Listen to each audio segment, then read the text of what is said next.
Okay. Good afternoon. Good day of work out here. A little bit different for us to be out here on a Monday practicing, but I thought it was the best thing for us as a football team. I thought the guys came out, they moved around pretty well today in uppers. I think you guys have already gotten the announcement that Chase will be our starting quarterback this week, and we will utilize Ruhan Peel both on offense and on defense. Questions? What went into the thought process to start Chase this week? I think you guys know that I don't make those decisions lightly without a lot of thought, without a lot of consideration. I think ultimately, it comes down to us as a staff believing that Chase will give us the best opportunity to win this week, and that is the ultimate goal: is to be 1-0 this week. As I said last week, I know Gary knows that he could be a more accurate passer. He knows there are a lot of things he can improve upon, and he came out there and he worked, and he really worked, and that's all I asked him to do. Because the reality of the situation is Gary, the Chase's helmet comes off, could be back in there the second play of the game. If he twists his ankle, he could be back in there the second series of the game. So, this is not the end of Gary Nova's career, but this week we felt as a staff Chase would give us the best chance to win. You've always said that, but what specifically gives you the better chance to win with Chase this week? I don't know that it's in the best interest of the program for me to talk about the specifics and of the deficiencies of our players. I don't think that's really going to help us, and probably would help our opponents more than anybody. How much will it help Chase to have a full week with the ones getting ready? I think it's critical. I think the first-team quarterback gets the starters reps, and at that position it's probably weighted more than any other position, where the starter gets probably 70 to 80% of the reps. That doesn't happen at the other position. So I think that'll be critical. I think having the extra day like today, it should be helpful as well. How have you seen this team respond today with Chase out there, the ones in practice? I haven't seen any difference in the way the team has worked. I think that the team worked very well for Gary, and I think the team will work very hard for Chase. We're fortunate to have a guy in the role of backup quarterback and now the starting quarterback who's a senior and has played in games, has played in big games, and has been part of wins, here at Rutgers University. So I think the team is working for the team. It's not about who actually the quarterback is. Can you talk about Chase's work ethic all this time, not being the starter, and what he's put in this year to all the effort that he's put in? Yeah, Chase has worked very hard, and a lot of times as the backup quarterback, that's more mental than anything else. You get your opportunities in practice, and he's gotten some opportunities at the end of games. But Chase has been a very diligent worker the entire season, which is what I expected him to do. Chase is an unselfish guy, and he's a competitor. He wanted to be the starting quarterback, and when I spoke to him when we first made the decision, I said, you have to be ready. You don't know when your opportunity is going to come, and now that opportunity has arrived. Kyle, what does it say about the sense of urgency for these last two games? Because obviously that's not a move made with the future of your program in mind, since he only has 2 games left, Chase. I mean, what does it say about the sense of urgency for these 2 games to go to a senior right now? I don't know if I didn't make the decision to create a sense of urgency. I made the decision because I think it gives us the best chance to be 1-0.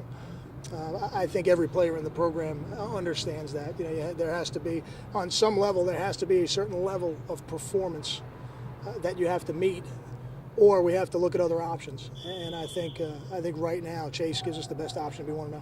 Is monitoring Chase any kind of issue? He hasn't played say he takes 70 snaps. He hasn't done that in 2 years. Is that a concern issue at all? I don't think so. I don't think so. I think Chase is in good shape. I think his arm is in good shape, and I don't have any doubts that he'll be able to go the distance. When did you tell them? What was their reactions? I spoke to both of them last night. I think the reactions are what you would expect them to be. Gary's disappointed. Gary's a competitor. He wants to be the starter, and I would expect nothing less. And I think he is determined to go back to work and improve upon what he needs to improve upon, and when he gets his opportunity, to make sure that he's ready for it. And I think Chase is excited about the opportunity. This is something that he has continually worked and prepared for the entire season, and now he's going to get an opportunity to go out there and be the quarterback. Kyle, why is the timing right now to do the 2 sides with Ruhan versus last week or any time since you moved him to defense? Well, I think it's probably twofold. You guys saw the injury report, so Leonte won't play, and Ruhan is a valuable guy in the role he had on offense. That's part of it. Part of it is that he's had a couple weeks playing defense now, so I think he's better equipped to do it now than when he's first learning the position. Could you imagine him playing like consecutive series? Like, will he, like offense and then go right out on defense, or will you try to give him a break in between when he's playing? I think the special teams will probably be his break. Could I see him going from playing third down on defense to first down on offense? Sure, I think he could do that. Would it be the whole game? Probably not. How does it change what he does in practice this week? You know, how much time does he spend each one, and what is that? We will divide up the individual time that he spends, so he gets the skill work that he needs. The meeting time we'll arrange, around his class schedule and those type of needs. But in the team periods, because we're doing a pro service type of practice right now, it'll fit very well with actually playing a player both ways. With Leonte out, who do you expect to kind of fill in that role in his absence and kind of pick up the slack? I don't think that's any different than when Leonte's not in the game. He doesn't play every snap of the game, and we're fortunate that happens to be a position where we do have a little bit of depth. And guys like Brandon Coleman, Karan Pratt, I thought Andre Patton had an excellent practice out here today, made a couple spectacular catches, and Janarian Grant, Carlton Agadosi, so John Simmons. We've got some guys coming on, and I think when called upon, they'll be ready to go. I was going to say, is it Connecticut winning last week? Is that kind of a relief to you in the sense that they're a little less desperate? You know how desperate teams can get at the end of the year. They haven't won. Is that kind of beneficial almost for you?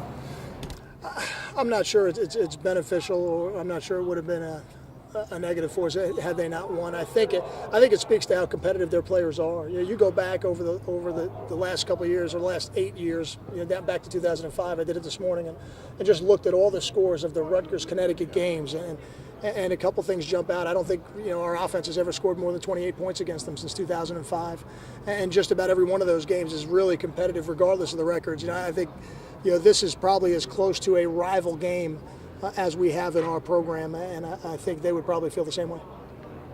Thanks, Scott. Thank you.